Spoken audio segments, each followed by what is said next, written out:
خداوند یسوع المسیح کے محبت بھرے نام میں آپ سبوں کی سلامتی ہو۔ عزیزو، مرکزی آیت وہی رہے گی،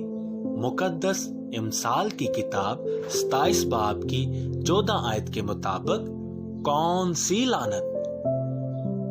جی ہاں عزیزو، جب ہم مقدس پہلا سلاطین اس کا 22 باب پڑھیں تو وہاں اخیہ بادشاہ کی بابت ذکر ملتا ہے۔ عزیزو، اخیہ بادشاہ وہ تھا جس نے غیر قوم کی عورت ایزبل نام سے بیاہ کیا، اور یوں اخیہ بادشاہ زندہ خدا کے زندہ کلام سے منحرف ٹھہر کر شریر ٹھہرا، کیونکہ عزیزو ایزبل نام کی عورت بہت سے بتوں کو اپنا خدا مانتی، ان کی عبادت اور پرستش کرتی تھی، اور اخیہ بادشاہ نے بھی اپنی بیوی کی بات کو مان کر انہی بتوں کی پرستش اور عبادت کرنا شروع کر دی، اور یوں اخیہ بادشاہ نے اپنے آپ کو شریر ٹھہرایا۔ عزیزو، اخیہ بادشاہ نے جنگ کے لیے جانا ہے اور 400 نبیوں کو اکٹھا کر کے یہ دریافت کروا رہا ہے کہ میں جنگ کے لیے جاؤں یا نہ جاؤں، اور اگر جاؤں گا تو کیا زندہ خدا میرے ساتھ ہے اور مجھے بحالی دے گا؟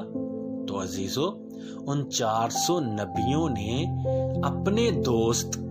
اخیہ بادشاہ کے لیے یہی دعائے خیر کر کے کہا کہ تم جاؤ اور جنگ جیت کر آؤ گے، کیونکہ زندہ خدا تمہارے ساتھ ہے۔ جبکہ عزیزو ایسا ہرگز نہیں تھا۔ ان 400 نبیوں کے علاوہ جو اخیہ بادشاہ کے لیے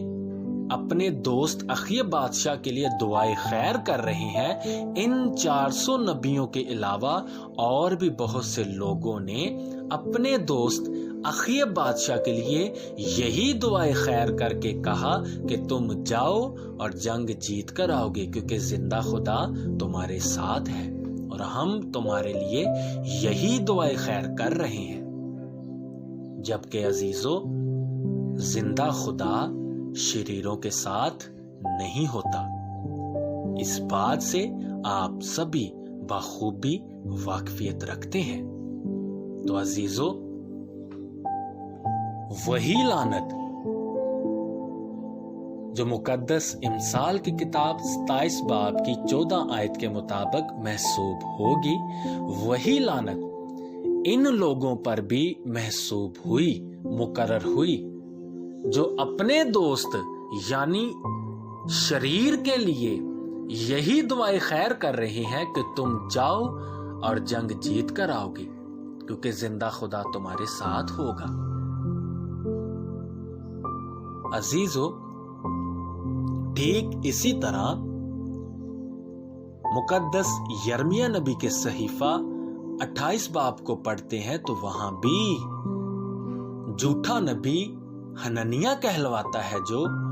وہ بھی یروشلم کے لوگوں، یہودا کے لوگوں کے لیے یہی جھوٹی نبوت، یہی جھوٹی دعائے خیر کر رہا ہے کہ تم غلامی سے آزاد کیے جاؤ گے، اور باقی جو بچے ہیں وہ غلامی میں نہیں جائیں گے۔ عزیزو، یہی لعنت جو مقدس امثال کی کتاب 27 باب کی 14 آیت کے مطابق محسوب ہوگی، اسی حنانیہ نبی پر بھی مقرر ہوئی،